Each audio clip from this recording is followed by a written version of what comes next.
Hey Brick Today we're looking at set 10294, the RMS Titanic. As you can see, the model is rather large. In fact, it's claimed to be one of the largest models LEGO has ever produced. Part count wise, it's 9,090 pieces. It's only second to the world map set, but that's more of a canvas build. This is actually a 3D model. And it measures from bow to stern roughly 52 inches, though the feet at the bottom of the model, between the front one and the back one, is roughly about 33 inches. So you could put this on a smaller shelf, but you'd have to be aware of the overhang from the bow and the stern. Weight-wise, though, this is a pretty densely packed, heavy set.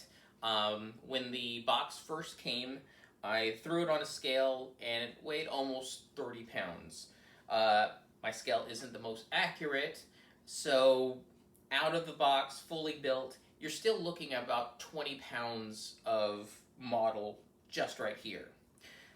Fortunately, you don't have to worry about moving all 20 pounds all the time. Although it is very sturdy, as you saw, I can lift it up, hold it, move it around. They've made the model very, very secure in how they connect the sections. There are 3 distinct sections: the bow, the midships, and the stern.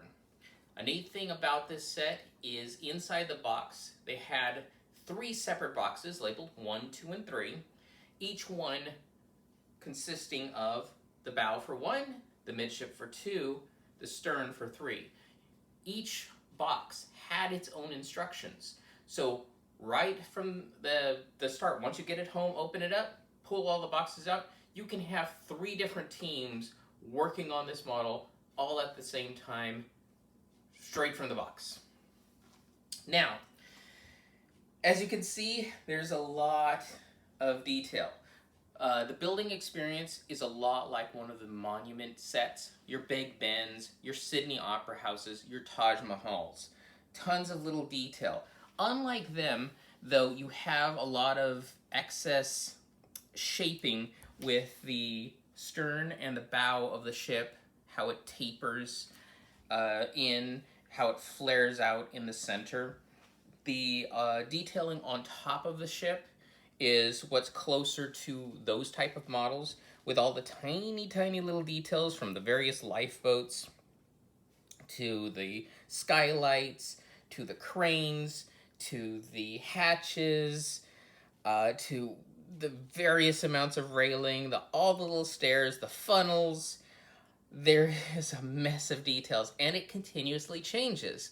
So you're never going to be bored with building the same thing like you might with some of the giant modular, not so much modular, but the big monument buildings. Because I've built Big Ben, and I got a little bit tired of building banks and banks and banks of windows that all look the same, and it had very little in the term of variety. This just has a mess of variety. As for the sections, to take it apart, the first key thing is this string needs to be detached, and fortunately they do have several sections, so you can do that easily.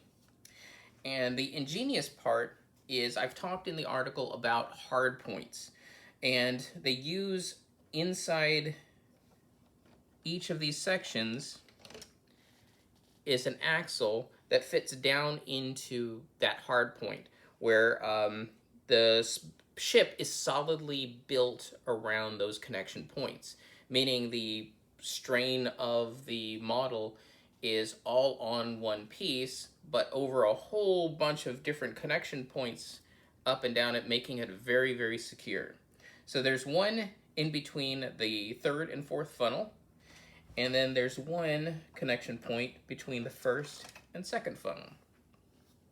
So as we pull it apart, there are going to be additional connection points, including clips and axles. I'm going to move the stern portion back because there's another little treat in there, namely the pistons for the engines.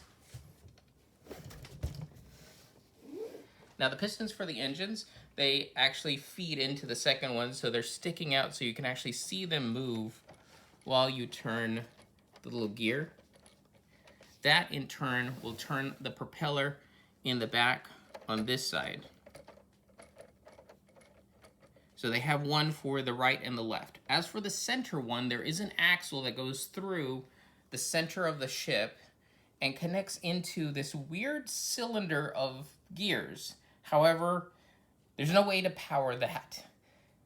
I don't know why they bothered, probably pretty much for the sake of the builder to know that it's possible and that it's there. In fact, when it comes to some of the details of the ship, if you look on the inside, you can see there are a lot of little rooms and compartments that they recreated to just show how the rooms are divided. Problem is, they're only 3 deep, and a lot of that detailing is hard to see if you didn't build the model yourself. So it's one thing that they packed aside for the builder of the model. Additionally, there are printed pieces in front of the ship. There is the name Titanic on 2x3 tiles at the front. You also have the flags, which are this kind of a flexible plastic that are printed. Just to warn you, each instruction book comes in a cardboard sleeve. The flags are in the first sleeve of the first instruction book. I almost threw them away.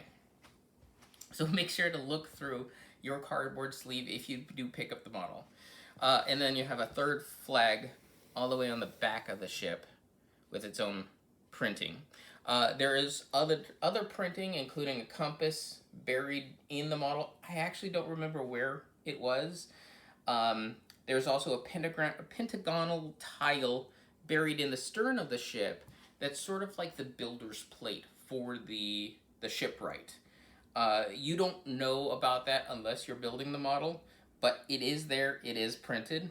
And of course the other printing is the little plaque with the letters, which are from the typewriter set from Lego Ideas. Overall, the difficulty of building the set isn't terribly high, though I will say it does take a while to build. Since this is an 18 plus set, I figured it would be good to test out whether or not the whole relaxation element that they were trying to go for 18 plus still existed. So over 3 weeks, we completed the entire model. Each week, or each night of each week, we'd spend maybe a couple of hours building anywhere between 1 and 3 bags. And because of the compact nature, this is a 1 to 200 scale model, you instantly saw what you were building. And because of that, you were very mentally satisfied because you said, well, I'm sitting down, I'm building something, and I got to see my results. This was very different than when I built the Millennium Falcon, where it was just part of the skeletal structure, and I still had no idea what end was front and what end was back.